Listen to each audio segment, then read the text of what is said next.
Hey, how are you guys doing? Welcome to my brand new YouTube channel, where I'll be regularly sharing true scary stories that will make you question the existence of the supernatural. Please like and subscribe and turn on bell notifications so you get to see whenever I upload my next series of scary stories. Now, before I start with the video, I'd like to let you guys know that in my next video, I'll feature the best stories from the ones that you guys send me. So if you have any spine-chilling real stories that you want to share with the listeners, send it over to horroxperiencemedia@gmail.com. I'll also have the Gmail down below in the description so you will be able to send your story after you are finished listening. Secondly, and most importantly, I want to thank all the people from Reddit who let me use their stories for my channel. I will have the link of their posts in the description below, so if you like the story, please go ahead and upvote their posts, and send karma, through the link in the description below. Excuse my lack of technical terminology for Reddit, I'm new to it. With that being said, let's start with the series.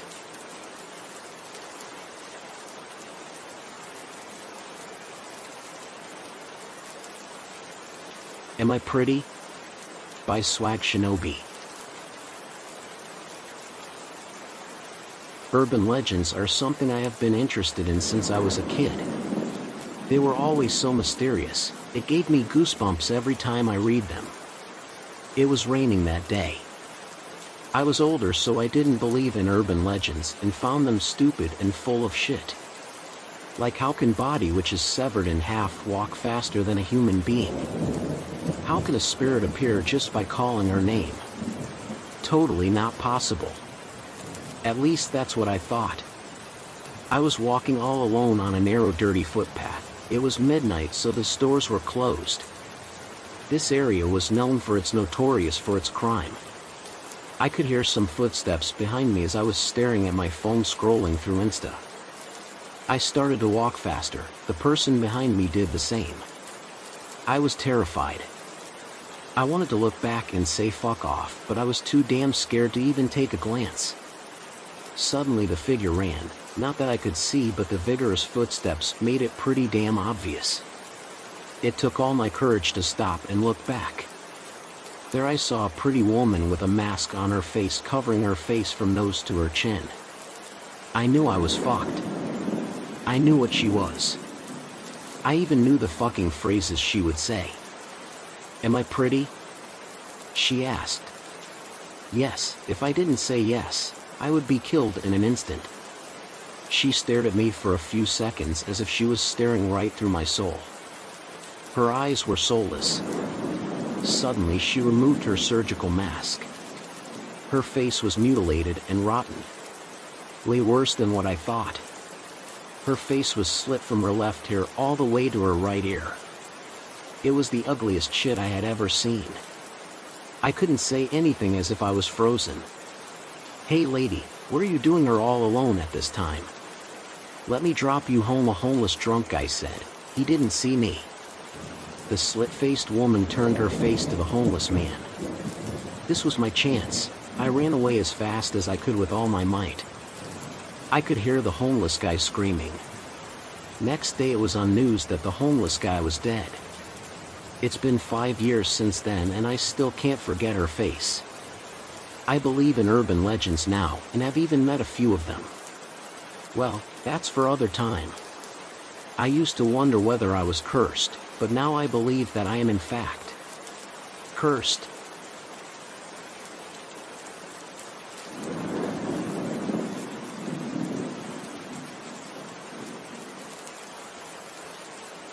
Lady in Black. By jmpsr. Back in 2004, me, my mom, and my cousin were getting ready for our trip out to Rhode Island the next day. DCI Comp, go Blue Devils. By the time we were done, my cousin and I decided to just stay awake since we had to be up by 4 a.m. for our flight anyway. We were downstairs next to the hallway that leads to the front door.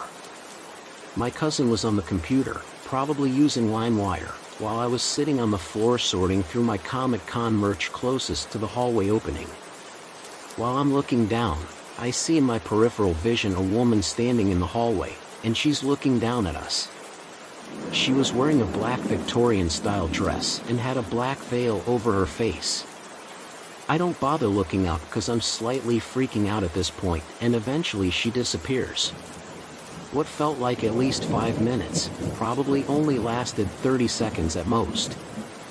I look up at my cousin without saying anything, and he turns to me and says, "You see her too?" We start freaking out as hardcore Unsolved Mystery fans do and run upstairs to tell my mom. For the few years that we lived there, weird stuff happened at that house quite frequently. The end of the upstairs hallway was always cold, random noises, and so many black shadows moving at the corner of my eyes. There was one point when my sister woke up with scratches that looked like 4 long claw marks on her back after she saw something the night prior. I just love this particular ghost story though because I had my cousin as a witness. I just think it's odd because my dad got it as a new build. We heard talk it was built over an old cemetery, but who knows? I know for sure it used to be farmland.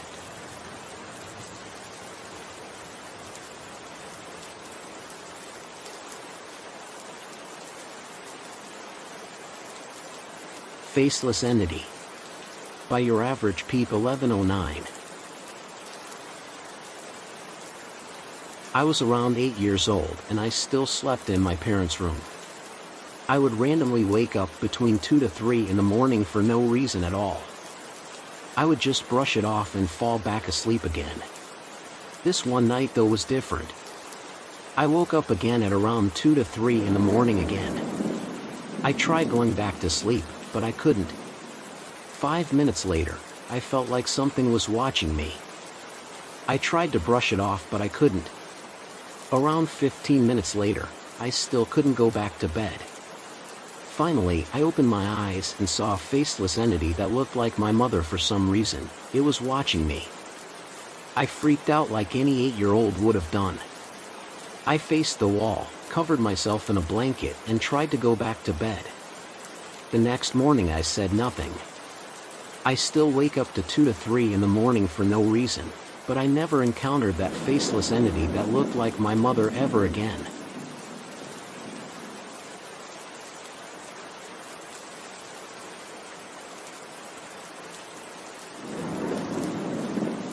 Before we move on to the next story, I just wanted to give a friendly reminder. Reminder that these stories are dark and not for the faint of heart.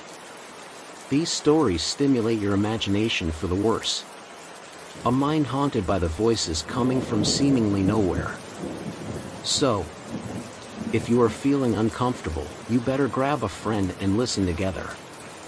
Because it's only going to get even darker from here onwards.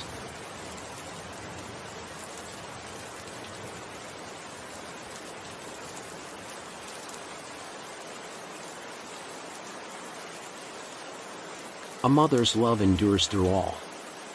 By StrawberrySludge. As the man grabbed my hand and led me away, my mother could no longer hold in her tears. She fell to the barren ground in front of him and began wailing. "Please, please take me instead." She sputtered through her sobs. "Please, I'll do anything." The tears cut streaks through her dirty face as she looked up to the man, pleading. "I'll do anything," she repeated. The man glared at her, clearly disgusted, and continued to lead me away. I glanced behind my shoulder, getting one last glimpse of the woman who raised me. She burst into a new fit of desperate shrieks, face beat red and reaching out towards us. "Please, she doesn't deserve this. She doesn't deserve this. Take me instead. Please." She continued howling on the ground behind us, but the man continued dragging me away. He patted my back for comfort and said, "Don't worry, sweetheart, everything is going to be fine. We're trying to prioritize the children. There's only so much room in the bunker."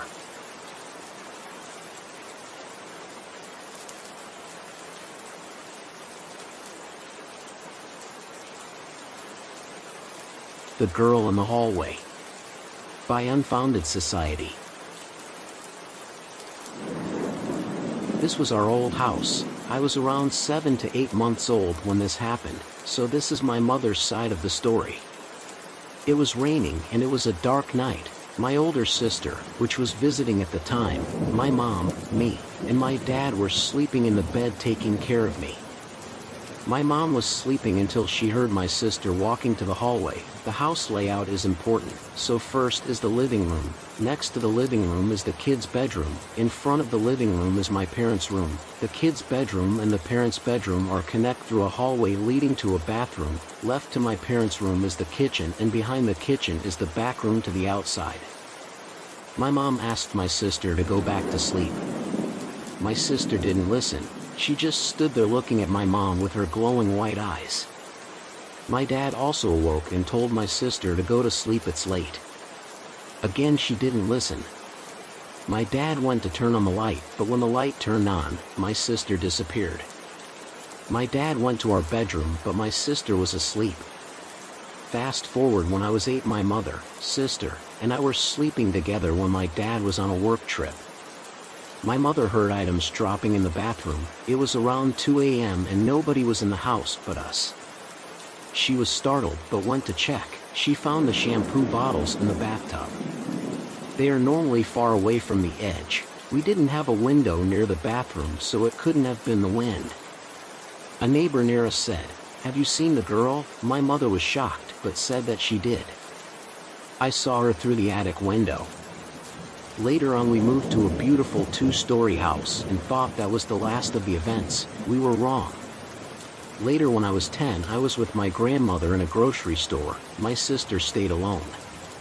My sister heard an old woman's voice say, "Ah, Coco is so cute." Coco is one of our 4 dogs. The problem was that we didn't have any old neighbors near us. As I said, me and my grandmother went to the grocery store.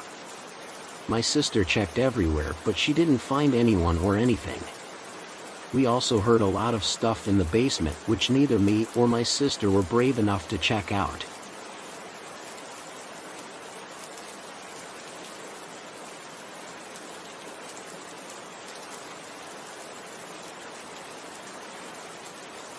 A Dream Still Unanswered. By Forsaken_document 140.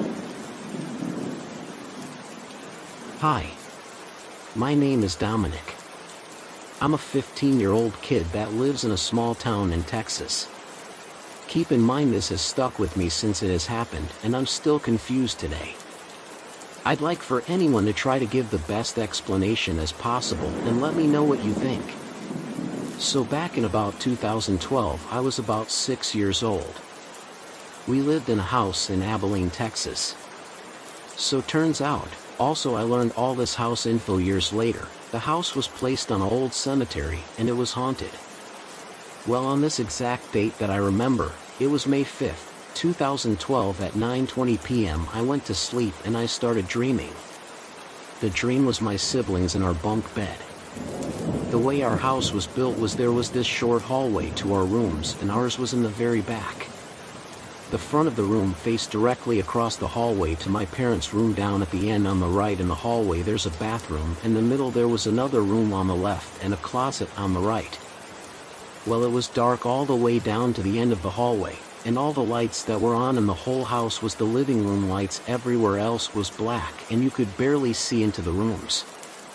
I remember I jumped out of bed and all my siblings raced to the end of the hall. I remember I was the last one out of the room. There's 3 things I saw at once. 1, I looked into my parents' room across the hallway and I saw a shadow in the window. 2, I saw my siblings at the end of the hallway all of a sudden. Last, I felt a gravity pin me against the wall. I tried to move and scream, but I couldn't. I was pinned against the wall and I couldn't talk. I looked to the right into our room and we had a short dresser maybe like 2.5 feet tall, and on it we had a box television like the big ass old ones. I was able to hear everything.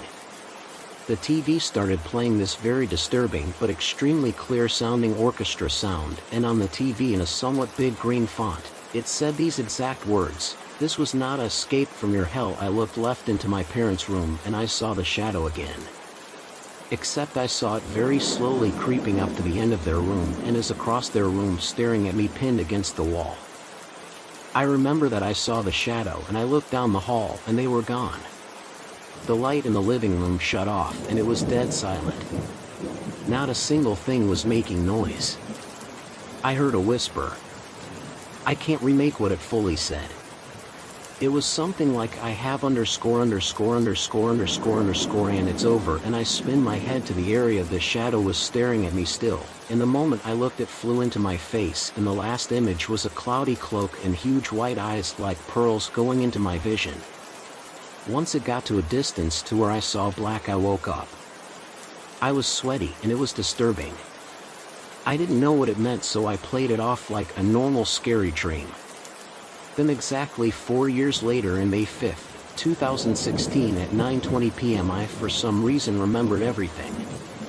Then I started piecing everything together and I realized that that wasn't a nightmare, it seemed more like the dead trying to communicate with me. And fast forward almost 10 years later and I have no answers to what that dream meant. Now keep in mind that I'm not into seances or dark magic stuff or Ouija board things. I believe in afterlife and I believe in ghosts, and my dad and I even are pretty theoretical people.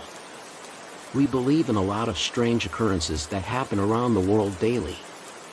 Again, I've never had a personal experience of an unknown entity person that I have memory of. Now we lived in the same house. Same year, but a few months later after this dream happened, my parents including my siblings swear that I would talk to and play with an unknown entity in our kitchen. I have absolutely no memory of this whatsoever. So many things I've heard of and yet I have no memory of it at all. All of this is unexplained and has definitely left a huge dent in my mind, wondering what it is, and we will never find out unless the future withholds a bad experience that awaits for me. I pray that this unknown entity doesn't reach my kids when I grow up.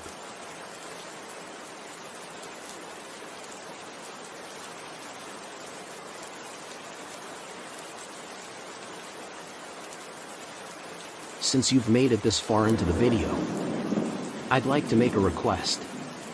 If you have enjoyed yourself so far, I'd really appreciate it if you liked the video and subscribed to my channel for more upcoming horror stories. Press the bell icon to get instant notifications whenever I upload the next series of true, scary stories. If you like the content, please help push this channel into the algorithm. Now, with that being said, let's continue on with the stories.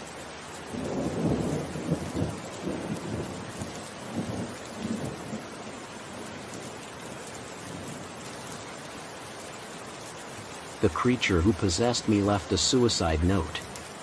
By Halapert.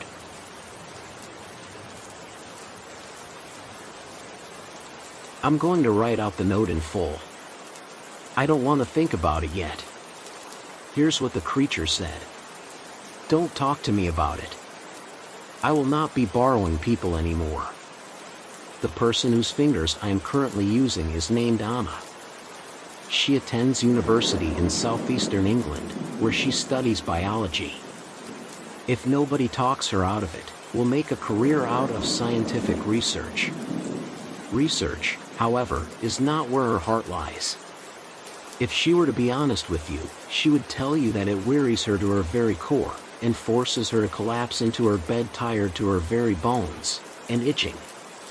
Itching because she wants to make things, create the vivid images that appear to her in her imagination.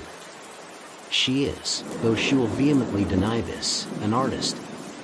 In her free time, before I took her over, she constantly painted. She thinks her art is atrocious. I think her paintings are stunning. They are vivid, impressive, almost lurid in their detail and fantastical in their design.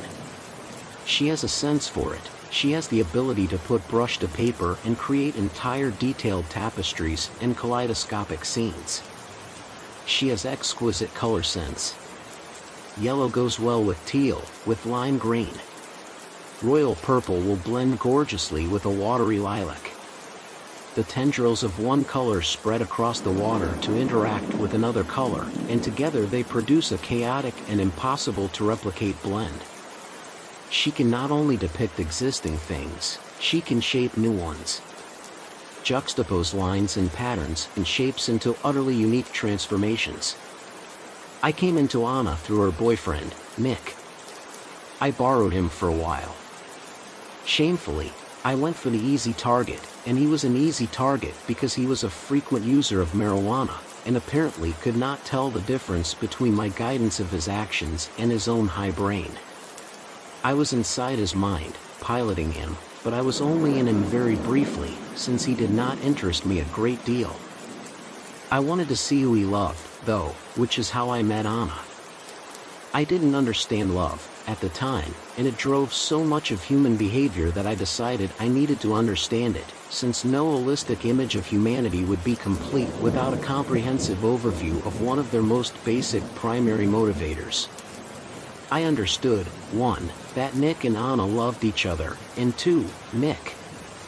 So logically, I thought, if I understood Anna, I would have the missing third piece of the puzzle, and from these 3 sets of data, I might be able to compile an understanding of what love was. So the next time Nick and Anna spent time together, I moved into her. From his hand on her shoulder to her shoulder, then toward the back of her mind, the bendy area where memory meets belief. I took over just a few sections of her mobility, rifled through her memories, and then curled up to wait, and to watch. I thought I was subtle. But Anna noticed. I don't know if she believed in the supernatural right off, perhaps she always had. Perhaps she just is one of those certain people attuned to invisible changes, like drops in the barometric pressure, and that particular sensitivity allowed her to sense me immediately. Maybe not. Because honestly, it's a wonder more people aren't able to sense me. I don't have a full grasp on the human senses, but I rationalize that I am, or at least ought to be, very noticeable. I am expansive, and if I unfolded myself properly, I might rise to the height of a carousel.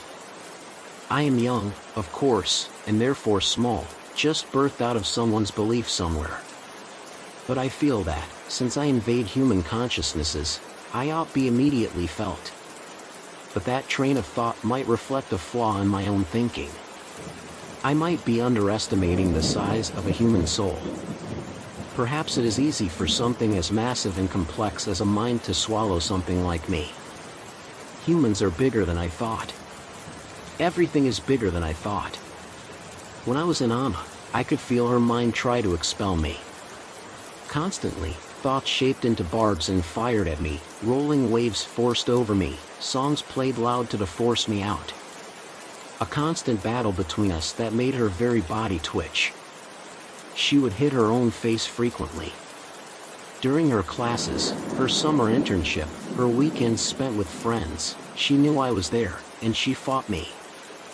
For a while she thought I was physical, I can guess from her frequent bouts of nausea as she vomited over toilets.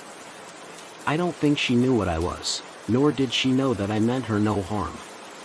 All she knew was that there was some sort of time-biding spirit resting inside her that she did not want.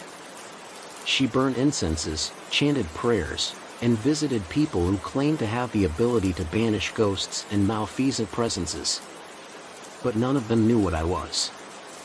Perhaps their incantations would have been useful on a demonic entity, if such things exist, but I was not one, and I did not react like one. During those amateur exorcisms I simply waited for Anna to stop rebelling against me, and for her energy to finally flag so I could take her properly. Eventually, it did. And then I was attending her classes. I was talking to her friends. I was conversing with her tutors. I was eating her food. I was breathing her air. I was feeling sunlight on my skin, the elation sensation of laughter, the buzz-fizz swoop of intoxication. I was living. And I was pulling it off brilliantly. Nobody even guessed I wasn't her. I got compliments on my outfits. Returned smiles from passers-by. Human infants and those little soft pushcart things smiled at me. Dogs still growled, and cats hissed, and birds took, I'm almost certain, extra effort to excrete down upon me, but I was alive, and for all intents and purposes I had replaced her. I moved her fingers on the keys to create essays, and the praise and good marks were mine. I read her homework assignments, and the knowledge I acquired through reading was mine. Even Nick was mine, the feeling of his skin under my hands when we kissed. We did not go farther, because I knew, of course, it's still Anna's body. I think I was starting to develop morals by that time. But Anna's friends, her apartment, her meals, her drinks, her breaths, and her body itself were mine. Her life was mine. But I couldn't do her watercolor paintings. I could read her books and hand in her essays. I could do all research she was assigned. I could acquire knowledge quickly, and retain it indefinitely. I could perform emotions on my face. I could have successful conversations on the select topics Anna's friends spoke about again and again. I could eat and rest and move and think and document events as they occurred. But I could not paint. I knew the steps. Water, a wash over the paper. Dipping the brush into water, and then onto the paint, and then dabbing it, perhaps, on a paper towel, to control the amount of paint on it, all before you even touch the page. Pressing paint onto the page, letting it spread, guiding it with your strokes. Placing the brush back into the water and starting again. All the different ways to watercolor. Anna even had some of her own styles that weren't what experts did, but to my eyes, my sight through her eyes, they looked just as lovely. But mine were never lovely. No matter what, they weren't. I looked at the color wheel. Complementary colors, analogous colors, linear perspective, everything. I researched color theory, brushstroke technique, water-to-paint ratio. I read 2 entire books, cover to cover, on successful watercolor rendering. And still I could not paint. There were splotches on the paper, but there was no beauty there. Staring at Anna's works made me feel everything. Staring at my work made me feel nothing at all. Those stirrings I had felt, about Nick, about the feeling of sunlight, of laughter, began to make more sense to me. Those things were humanist. Painting, creating, was humanist. And humanist was a category I knew I was fundamentally excluded from. Anna was something I ought to have been excluded from. I should never have crawled into her and forced myself into her life. Knowing how wonderful that life was, or at least how wonderful it could be, made me feel, for the first time, guilt, I think, is that sickening bite in me. Guilt about taking it from her. When I was living as her, I could do. I could act.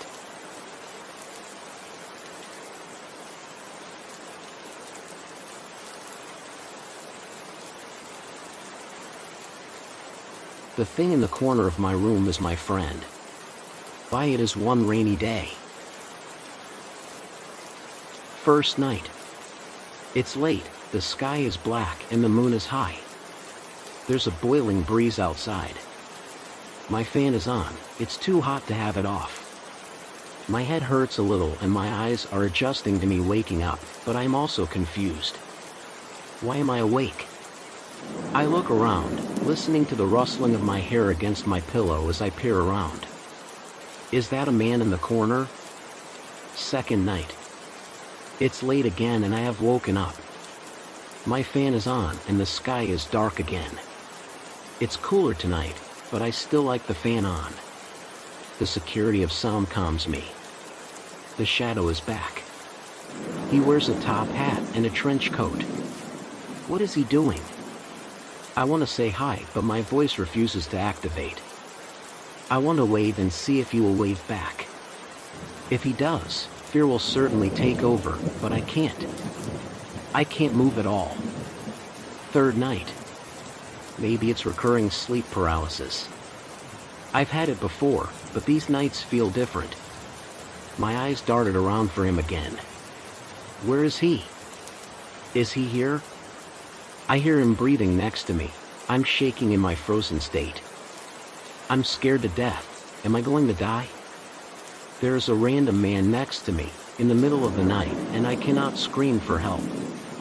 Please, somebody, anybody, help me. Fourth night. I woke up. The fan is off. I can't turn it back on. I can't move again. He is there, in front of me.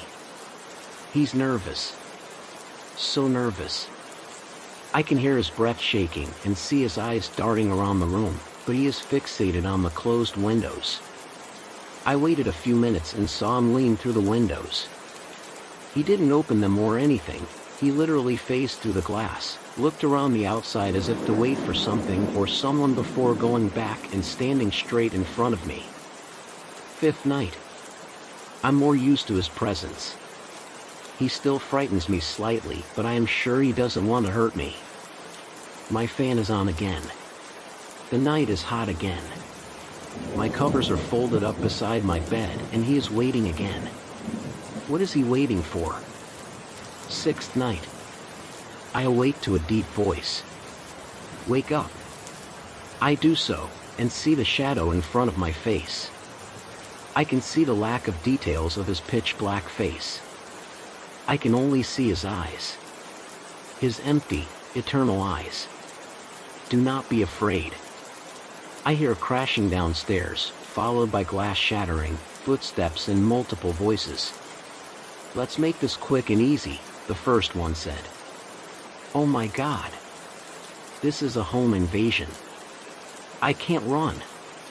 I cannot move or anything, and this thing is still in my face. He is frozen in place. I cannot hear his breathing anymore. It has turned into rhythmic growling and gurgling. I can hear the footsteps scattering up the stairs and towards my room. I'm going to die. Please not tonight, not like this. He has moved his face away. He has taken his hat off and left it beside me. He turns to the source of the footsteps. He raises his arm and points to the clattering sounds. His hand is a claw of tendrils, wires of black skin twitching as his finger extends to a point. Suddenly all I can hear is the fan, the sound growing louder and louder, and I pass out. Before I fall I can briefly hear screaming. Blood-curdling, painful screaming. And a shrilling repertoire of inhuman screeches. 9:34 a.m. It's the following morning and I've had to call the police. I woke up and was immediately met with the sudden surge of a headache. I tried to remember what happened hours before I passed out. What the hell happened last night? Was that a messed up nightmare? I asked myself. It had to have been a nightmare. It wasn't. I got up from my bed and peeked through the hallway. I almost threw up. For corpses, mutilated, missing limbs, missing faces. Walls covered in blood. I called the police, even though I was hesitant. I had no idea how I was going to tell the dispatcher about last night, but they knew what happened. They knew I passed out before the intruders were killed. I said I had no idea what killed them. They soon arrived at my house and I told them my story. I don't know how to explain it, but when they arrived I felt comfortable telling them what happened. They wrote stuff down in their notes as I explained in as much detail as I could, and before I knew it, they were gone. Usually when a murder in a house occurs it takes a while, possibly days, for the scene to be cleaned up, but this was a mass murder and it took minutes for my house to be pristine. I hesitantly made my way to my room and found nothing out of place. My fan was where it was, my desk, my computer, my folded up covers. The only thing that was unusual was a large, black top hat on my bed, beside the spot I sat. Out of curiosity I picked it up and found it. The note read, "Be not afraid of me the next time we meet," and as I put the note down a final time hours later, I can hear the familiar breathing again.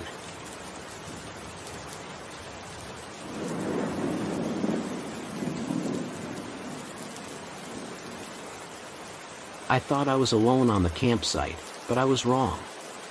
By LispyWordsmith. My mother owned a campsite with static caravans. It was on a big field surrounded by trees from every side except the path that led down to a small beach, and the whole thing was a 20-minute drive to the nearest building. It was a place of absolute tranquility. The caravan owners paid her to rent a specific lot, then paid me to clean them when they weren't in use. It was a good gig, and it kept me busy. That was the last good thing about it. My girlfriend had recently broken up with me, and I wanted to get out of town for a while. My mother said that, since it was off-peak and the site was empty, I could stay in one of her caravans for a couple of nights. I didn't have a driving license at the time, so she drove me up there, left some instructions, then went home. The sun was coming down now, so I cracked open a bottle of wine and put on a couple scary movies. Big mistake, right? Time went on, and I was having fun. The Strangers was a new movie about home invasion, and I was enjoying it. The film didn't scare me even though I had headphones on to become more absorbed by it, but something else rattled me. A rapid, heavy pointing thundered through the window beside me.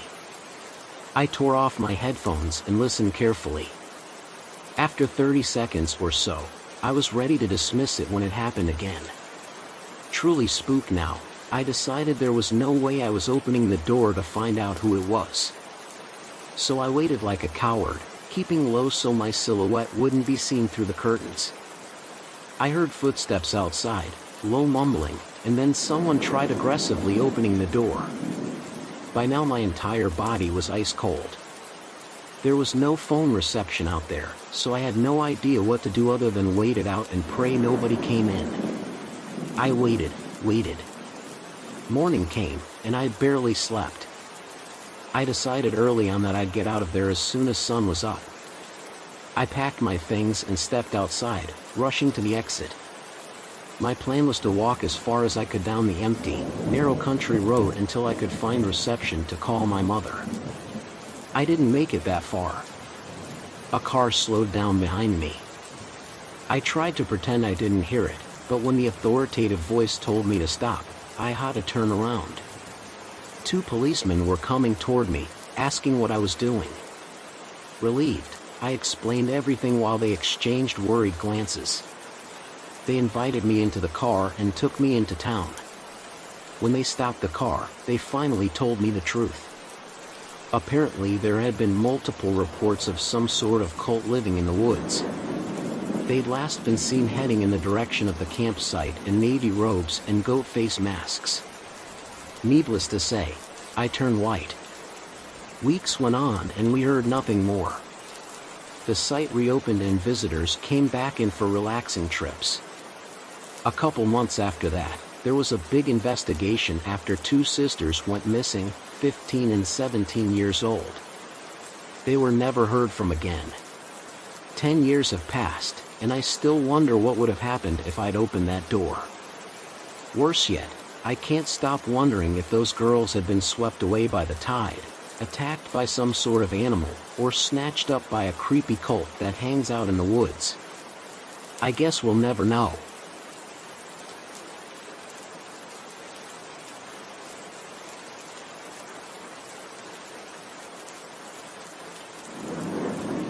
And Ouija board experience.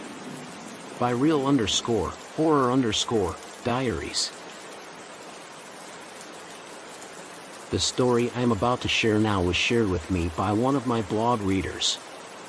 She asked me to keep her identity a secret, so I won't be sharing her name here. This is a story about one of her friends who passed away a few days back. I will be narrating from her point of view. We were friends since our childhood.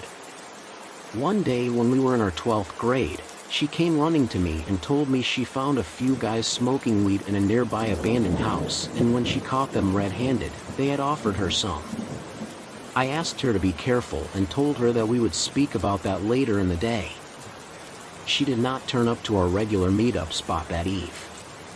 I was worried and went to her home where I found her. She was high on weed and her parents were yelling at her. The time she spent with me gradually reduced after that. One evening I saw her entering that abandoned house all alone, and when I followed her, I saw her using a Ouija board along with her new friends. I left that place and returned home without letting her know. When I met her the next day and told her I was worried about her newfound friends as they appeared shady, she got angry and told me that I was not her dad to interfere in her personal life. Our conversation reduced further after that, and we stopped talking eventually. I had to leave the town after securing admission to a good university. I got a call late in the evening from her and I was excited as it was over 6 months since we last spoke. When I answered the call, I heard her panting. She said she was being followed by a creepy old woman who was trying to kill her. When I asked her to inform her parents, she said, "I told them Jord, but they are not able to see her and blame it on me using drugs." I asked her to go to a well-populated place and told her I would come to meet her as soon as possible. I went to her house the next day and crashed in that night as I had traveled more than 250 miles. When I woke up, I saw her relieved face. She started crying and explained to me what she's going through. One day when they were playing with a Ouija board in that abandoned house I had mentioned earlier, one of her friends started to act weird. She was mumbling something in Latin which was a language she actually did not know. The board had apparently started to burn and they had rushed out without closing the session the right way. After that incident, she had been seeing an old woman with a knife who was threatening to kill her. I first thought she was seeing all this because of her drug abuse and decided to stay with her and help her out. I requested a break from my studies at my university and stayed with her in her house after that. One night when I was fast asleep, I heard someone knock rapidly on the door of my room. When I opened it, I saw the pale crying face of my friend. She pointed at her room and said that the old woman was in her room. When I went into her room along with her, I saw an old woman whose attire was from the 60s run at us with her knife.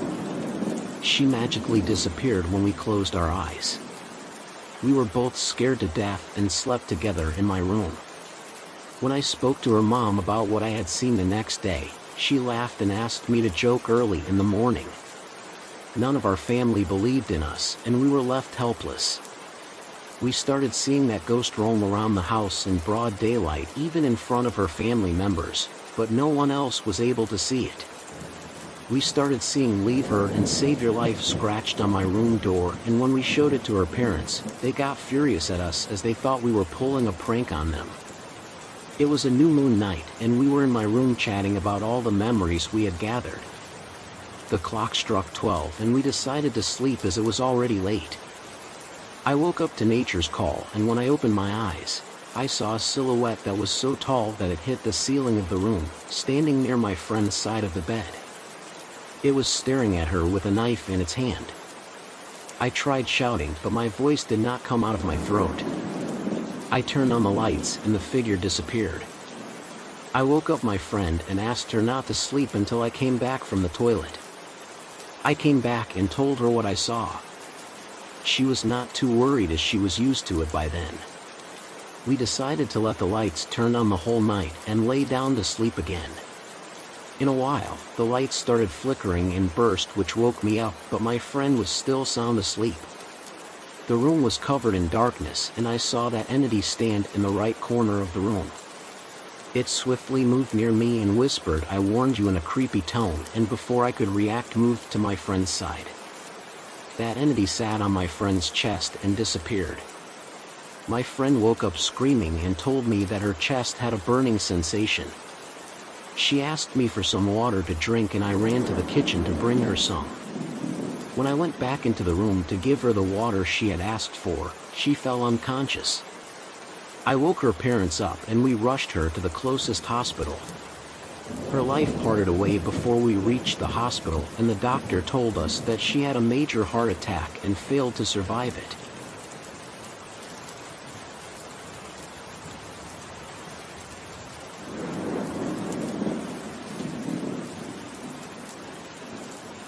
That was all for today. Glad you guys listened till the end. Don't forget to like the video and share with your friends. Also send in your own scary stories at horroxperiencemedia@gmail.com, so your work can get featured in my videos. You can find the link in the description. Subscribe for more similar stories and see you guys in the next video.